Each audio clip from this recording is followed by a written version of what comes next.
नमस्कार दोस्तों, स्वागत है आप सभी का अपने YouTube channel perfect study GS में। दोस्तों आज हम लोग प्रैक्टिस सेट करने वाले हैं आरआरबी एनटीपीसी और ग्रुप डी का समान अध्ययन का प्रैक्टिस सेट, जो कि प्रैक्टिस सेट नंबर 13 होगा। इससे पहले दोस्तों हम लोग 12 प्रैक्टिस सेट कर चुके हैं। अगर उसे आपने नहीं देखे हैं तो मेरे प्लेलिस्ट में जाकर उसे देख सकते हैं। दोस्तों इसमें हम लोग 40 क्वेश्चन का डिस्कशन करने वाले हैं। दोस्तों यह प्रैक्टिस सेट जो हम लोग करने वाले हैं यह आपको एसके झा सर के बुक से करने वाले हैं, जिसमें करंट अफेयर्स और साइंस और समान ज्ञान का क्वेश्चन दिया हुआ है, जो कि इसमें प्रीवियस ईयर का भी क्वेश्चन है। दोस्तों आपसे एक रिक्वेस्ट है कि अभी तक आप हमारे चैनल को सब्सक्राइब नहीं किए हैं तो प्लीज़ इसे सब्सक्राइब कर लें और इसे ज़्यादा से ज़्यादा लाइक करें, दोस्तों में शेयर करें फेसबुक, व्हाट्सएप, टेलीग्राम के माध्यम से, और बेल आइकन का बटन दबाना ना भूलें, क्योंकि जो भी मैं वीडियो डालूंगा उसका नोटिफिकेशन आपको पहले प्राप्त होगा। और दोस्तों अगर आपको इसका पीडीएफ चाहिए तो डिस्क्रिप्शन में हम टेलीग्राम का लिंक दे दिए हैं, आप लोग वहां से प्राप्त कर सकते हैं। दोस्तों आप लोग पूरा वीडियो को देखिएगा। चलिए दोस्तों स्टार्ट करते हैं आज का प्रैक्टिस सेट। आज का पहला क्वेश्चन आपको हो जाएगा, कह रहा है कि चिलियावाला युद्ध कब लड़ा गया था। एक का राइट आंसर हो जाएगा ऑप्शन नंबर सी, यानी कि 1849 में। चिलियावाला का युद्ध 1849 में सिख और अंग्रेजों में हुआ था। नेक्स्ट देख लेते हैं। क्वेश्चन नंबर 2 में आपको कह रहा है कि किस वर्ष भारत पाक युद्ध के बाद ताशकंद समझौता हुई थी। 2 का राइट आंसर हो जाएगा ऑप्शन नंबर बी, यानी कि 1966 में। भारत पाक युद्ध 1965 में लड़ा गया और यह युद्ध अप्रैल से सितंबर 1965 तक लड़ा गया। इसे कश्मीर का युद्ध भी कहा जाता है और पाकिस्तान ने इस युद्ध को युद्ध अभियान जिब्राल्टर कोड के नाम से प्रकट किया था। यानी कि भारत पाक युद्ध जो हुआ था 65 में हुआ था और ताशकंद समझौता हुआ था वो आपको 66 में, यानी कि भारत पाक युद्ध के बाद ताशकंद समझौता हुई थी 1966 में। नेक्स्ट देख लेते हैं। क्वेश्चन नंबर 3 में आपको कह रहा है कि डॉक्टर बी आर अम्बेडकर द्वारा भारतीय संविधान के किस भाग को संविधान की अनोखी विशेषता भी कहा जाता है। तो 3 का राइट आंसर हो जाएगा ऑप्शन नंबर सी, यानी कि राज्य के नीति निर्देशक सिद्धांत को। और आपको इन्होंने संविधान के भाग 3 को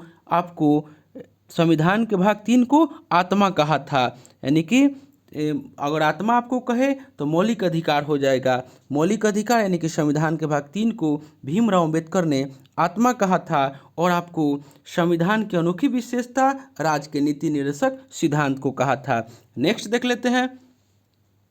क्वेश्चन नंबर 4 में आपको कह रहा है कि हरियाणा पंचायती राज संशोधन बिल 2015 के अनुसार पंचायती राज इंस्टीट्यूशन यानी कि PRIS चुनाव में उम्मीदवारों की न्यूनतम योग्यता क्या निर्धारित की गई है। तो 4 का राइट आंसर हो जाएगा ऑप्शन नंबर बी, यानी कि मैट्रिक पास होना चाहिए।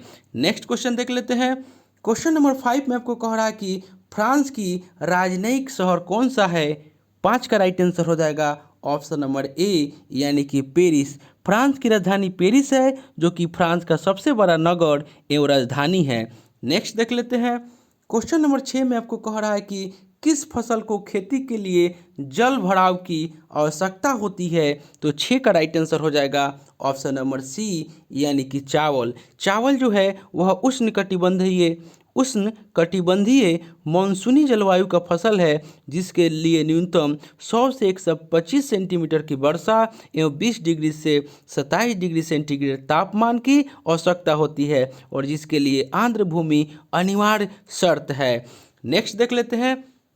अच्छा, चाय के बारे में जान लेते हैं। तो चाय के लिए 150 सेंटीमीटर वर्षा की आवश्यकता होती है, लेकिन चाय के लिए ढाल जमीन चाहिए जिसका जड़ में पानी का जमाव नहीं होना चाहिए। नेक्स्ट देख लेते हैं। क्वेश्चन नंबर 7 में आपको कह रहा है कि दक्षिण भारत की सबसे ऊंची चोटी कौन सी है। 7 का राइट आंसर हो जाएगा ऑप्शन नंबर डी, यानी कि अनाईमुडी शिखर। दक्षिण भारत की सबसे ऊंची पर्वत चोटी अन्नामलाई पहाड़ी श्रृंखला का अनाईमुडी है, जिसकी ऊंचाई 2695 मीटर है और यह केरल में है। नेक्स्ट देख लेते हैं।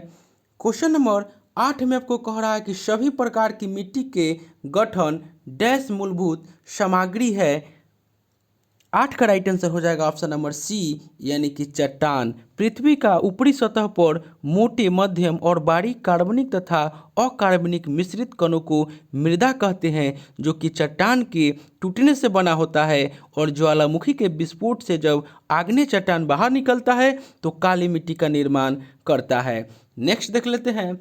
क्वेश्चन नंबर 9 में आपको कह रहा है कि देश में दूध के कुल उत्पादन का लगभग 17.22% दूध उत्पादित करने वाला डैश देश का सबसे बड़ा दुग्ध उत्पादक राज्य है। तो 9 का राइट आंसर हो जाएगा ऑप्शन नंबर बी, यानी कि उत्तर प्रदेश। उत्तर प्रदेश भारत में सबसे बड़ा दूध उत्पादन करने वाला राज्य है। नेक्स्ट देख लेते हैं। क्वेश्चन नंबर 10 में कह रहा है कि भारत में जैव भौगोलिक यानी कि बायो जियोग्राफिकल क्षेत्र कितने हैं। तो 10 का राइट आंसर हो जाएगा ऑप्शन नंबर डी, यानी कि 10 है। भारत एक बहुत बड़ा विविधता वाला देश है, जहां विश्व का लगभग 10% प्रजातियां पाई जाती है। और भारत का पूर्वी और उत्तरी भागों में जैव विविधता का बड़ा स्रोत है। जैव विविधता के आधार पर भारत को 10 भागों में बांटा गया है। नेक्स्ट देख लेते हैं। क्वेश्चन नंबर 11 में आपको कह रहा है कि फेरा का पूर्ण रूप क्या है। 11 का राइट आंसर हो जाएगा ऑप्शन नंबर बी, यानी कि फॉरेन एक्सचेंज रेगुलेशन एक्ट। यानी कि फेरा का पूर्ण रूप हो जाएगा फॉरेन एक्सचेंज रेगुलेशन एक्ट, यानी कि ऑप्शन बी राइट आंसर हो जाएगा।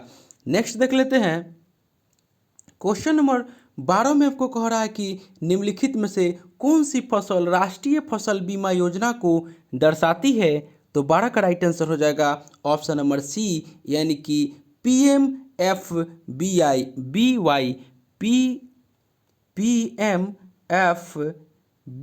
जो है आपको राष्ट्रीय फसल बीमा योजना को दर्शाती है। राष्ट्रीय फसल बीमा योजना का प्रसारण राष्ट्रीय फसल बीमा योजना का प्रशासन कृषि एक किसान कल्याण मंत्रालय भारत सरकार के द्वारा किया जाता है, जिसे प्रधानमंत्री फसल बीमा योजना कहा जाता है। और इस बीमा योजना को 13 जनवरी 2016 को प्रारंभ किया गया है। नेक्स्ट देख लेते हैं।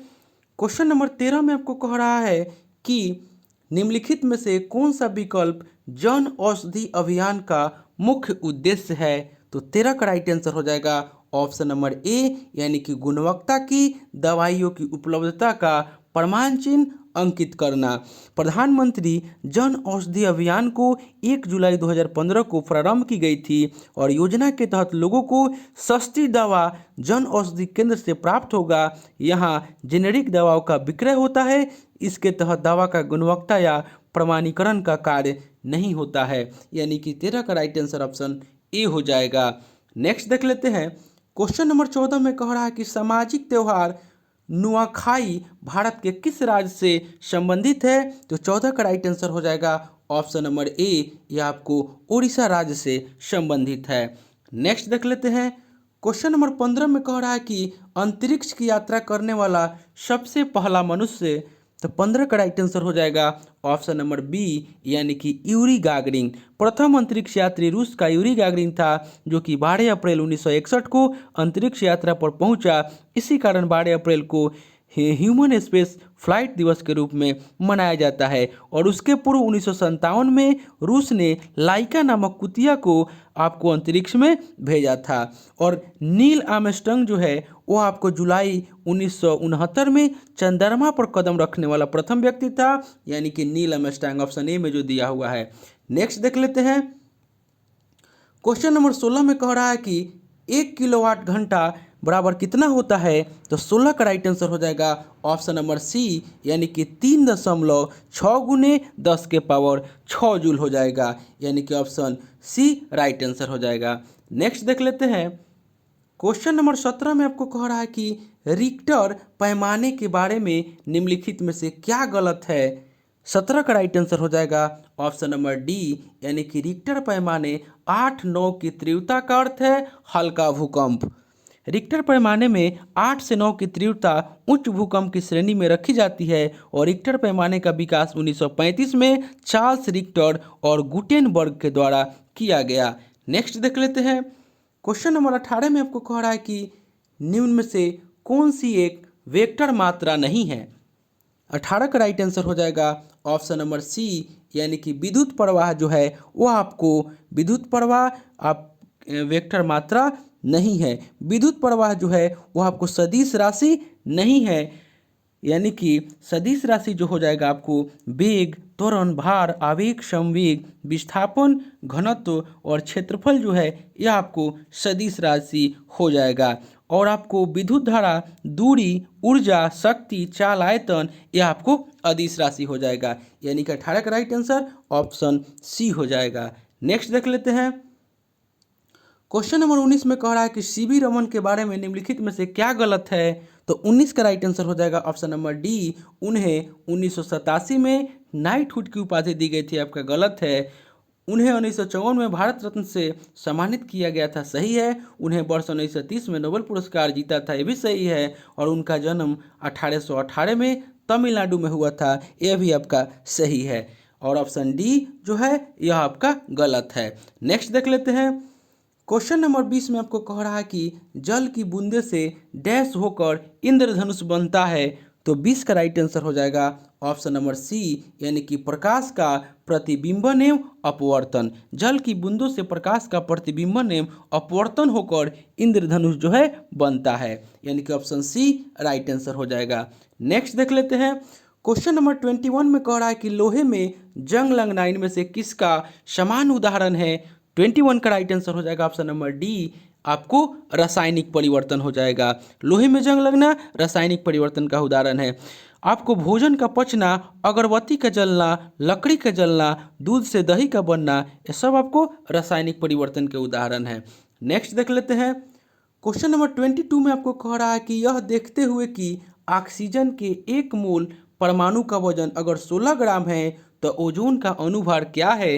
22 का राइट आंसर हो जाएगा ऑप्शन नंबर बी, यानी कि 48 ग्राम प्रति मोल। नेक्स्ट देख लेते हैं। क्वेश्चन नंबर 23 में आपको कह रहा है कि इनमें से कौन सा पदार्थ गैस्ट्रिक अम्ल के एक संघटक के रूप में पेट में नहीं स्रावित होता। तो 23 का राइट आंसर हो जाएगा ऑप्शन नंबर बी, यानी कि सल्फ्यूरिक अम्ल जो है वह गैस्ट्रिक अम्ल के एक संघटक के रूप में पेट में नहीं स्रावित होता है। और सल्फ्यूरिक अम्लीय प्रकृति का तीव्र अकार्बनिक अम्ल है। नेक्स्ट देख लेते हैं।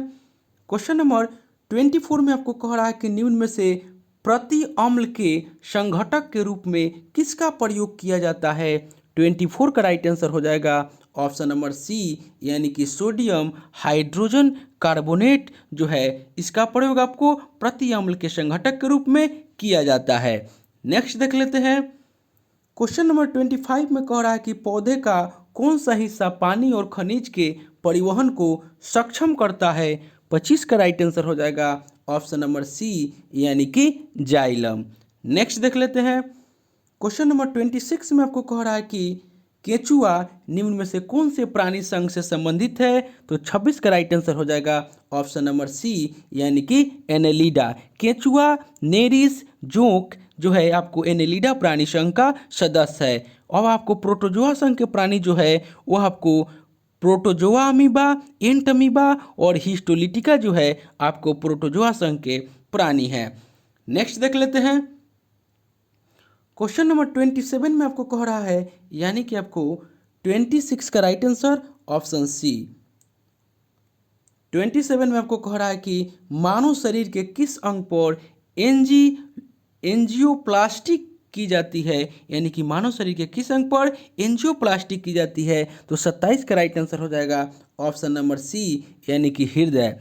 मानव शरीर के हृदय अंग पर एंजियोप्लास्टिक की जाती है और गुर्दा का अपोहन यानी कि डायलिसिस किया जाता है और फेफड़ों में सूजन की उत्पत्ति को निमोनिया कहते हैं। नेक्स्ट क्वेश्चन देख लेते हैं। क्वेश्चन नंबर 28 में आपको कह रहा है कि इनमें से कौन सा मनुष्यों में पुरुष का प्रजनन अंग का एक हिस्सा है। 28 का राइट आंसर हो जाएगा ऑप्शन नंबर ए, यानी कि शुक्र वाहिका। शुक्र वाहिका पुरुष प्रजनन अंग का एक हिस्सा है। वह प्रक्रम जिससे जीव अपनी वंश की वृद्धि करते हैं प्रजनन कहलाता है। नेक्स्ट क्वेश्चन देख लेते हैं। क्वेश्चन नंबर 29 में कह रहा है कि नेफ्रोलॉजी डैश के साथ जुड़ा हुआ है। तो 29 का राइट आंसर हो जाएगा ऑप्शन नंबर सी, यानी कि आपको यह गुर्दा के साथ जुड़ा हुआ है। और नेफ्रॉन विक्र की कार्यात्मक इकाई है। विक्र का कोशिका गुच्छा भाग जो है वह डायलिसिस का कार्य करता है। नेक्स्ट देख लेते हैं। क्वेश्चन नंबर 30 में कह रहा है कि ऑप्टिकल कैरेक्टर रीडर यानी कि OCR किसका एक उदाहरण है। तो 30 का राइट आंसर हो जाएगा ऑप्शन नंबर बी, यह आपको इनपुट डिवाइस है। OCR यानी कि ऑप्टिकल कैरेक्टर रीडर एक इनपुट डिवाइस का उदाहरण है। नेक्स्ट देख लेते हैं। क्वेश्चन नंबर 31 में आपको कह रहा है कि किसी बल्ब पर अगर 200 वोल्ट तथा 100 वाट लिखा हुआ है तो उस बल्ब का प्रतिरोध क्या होगा। 31 का राइट आंसर हो जाएगा ऑप्शन नंबर ए यानी कि 400 प्रतिरोध। नेक्स्ट देख लेते हैं। क्वेश्चन नंबर 32 में आपको कह रहा है कि रामविलास पासवान जिनका हाल ही में निधन हुआ है उनका संबंध किस पार्टी से है। 32 का राइट आंसर हो जाएगा ऑप्शन नंबर ए यानी कि लोक जनशक्ति पार्टी। नेक्स्ट देख लेते हैं। क्वेश्चन नंबर 33 में आपको कह रहा है कि स्वच्छ सर्वेक्षण रिपोर्ट 2020 के अनुसार भारत का सबसे स्वच्छ शहर है। 33 का राइट आंसर हो जाएगा ऑप्शन नंबर बी यानी कि इंदौर। आवास एवं शहरों मामलों के मंत्रालय द्वारा जारी रिपोर्ट 2020 के अनुसार वार्षिक स्वच्छ सर्वेक्षण के 5वें संस्करण में कुल 4242 शहरों को शामिल किया गया, जिसमें 62 छावनी बोर्ड और 97 गंगा नदी के किनारे बसे शहर भी शामिल है। और वार्षिक स्वच्छता सर्वेक्षण में मध्य प्रदेश के इंदौर शहर को लगातार 4 बार यानी कि 10 लाख से अधिक जनसंख्या की श्रेणी में देश के सबसे स्वच्छ शहर का दर्जा प्राप्त हुआ, यानी कि 33 का राइट आंसर ऑप्शन बी हो जाएगा। नेक्स्ट देख लेते हैं। क्वेश्चन नंबर 34 में कह रहा है कि भारत का 51वां अंतर्राष्ट्रीय फिल्म महोत्सव कहाँ आयोजित होगा। तो 34 का राइट आंसर हो जाएगा ऑप्शन नंबर बी यानी कि माफ़ कीजिएगा 34 का राइट आंसर हो जाएगा ऑप्शन नंबर डी यानी कि गोवा में। कहीं भी आपको अगर अंतर्राष्ट्रीय फिल्म महोत्सव का आयोजन पूछे तो आप राइट आंसर गोवा ही मारिएगा, यानी कि आपका गोवा में ही होता है आपको अंतर्राष्ट्रीय फिल्म महोत्सव का आयोजन, यानी कि ऑप्शन डी राइट आंसर हो जाएगा। नेक्स्ट देख लेते हैं। 35 में कह रहा है कि देश की प्रथम किसान रेल का शुभारंभ किसने किया। तो 35 का राइट आंसर हो जाएगा ऑप्शन नंबर बी यानी कि नरेंद्र सिंह तोमर ने किया। केंद्रीय वित्त मंत्री निर्मला सीतारमण द्वारा आम बजट 2020-21 में दूध, मांस और मछली सहित जल्द सड़ने वाले खाद्य पदार्थों की निर्बाध आपूर्ति श्रृंखला तैयार करने की घोषणा के तहत केंद्रीय कृषि एवं किसान कल्याण मंत्री नरेंद्र सिंह तोमर ने देश की पहली किसान रेल देवलाली से दानापुर किसान रेल का वीडियो कॉन्फ्रेंस के माध्यम से 7 अगस्त 2020 को शुभारंभ किया गया। नेक्स्ट देख लेते हैं। क्वेश्चन नंबर 36 में आपको कह रहा है कि अम्बुबाची मेले का आयोजन पूर्वोत्तर के किस राज्य में किया जाता है। तो 36 का राइट आंसर हो जाएगा ऑप्शन नंबर सी यानी कि असम। हाल ही में असम की राजधानी गुवाहाटी में सदियों पुराने ऐतिहासिक कामाख्या देवी मंदिर में आयोजित होने वाले 5 दिवसीय अम्बुबाची मेले के आयोजन को रद्द किया गया है और असम के राज्य पर्यटन विभाग के अनुसार मेले में न्यूनतम 5 लाख श्रद्धालु शामिल होते हैं। नेक्स्ट क्वेश्चन देख लेते हैं। क्वेश्चन नंबर 37 में आपको कह रहा है कि विश्व प्रेस स्वतंत्रता दिवस कब मनाया जाता है। तो 37 का राइट आंसर हो जाएगा ऑप्शन नंबर ए यानी कि 3 मई को। नेक्स्ट देख लेते हैं। क्वेश्चन नंबर 38 में आपको कह रहा है कि वर्तमान में माइक्रोसॉफ्ट के CEO कौन है। तो 38 का राइट आंसर हो जाएगा ऑप्शन नंबर ए यानी कि सत्य नडेला। नेक्स्ट देख लेते हैं। क्वेश्चन नंबर 39 में आपको कह रहा है कि क्रिस्टीना कोच किससे संबंधित है। 39 का राइट आंसर हो जाएगा ऑप्शन नंबर ए यानी कि नासा से।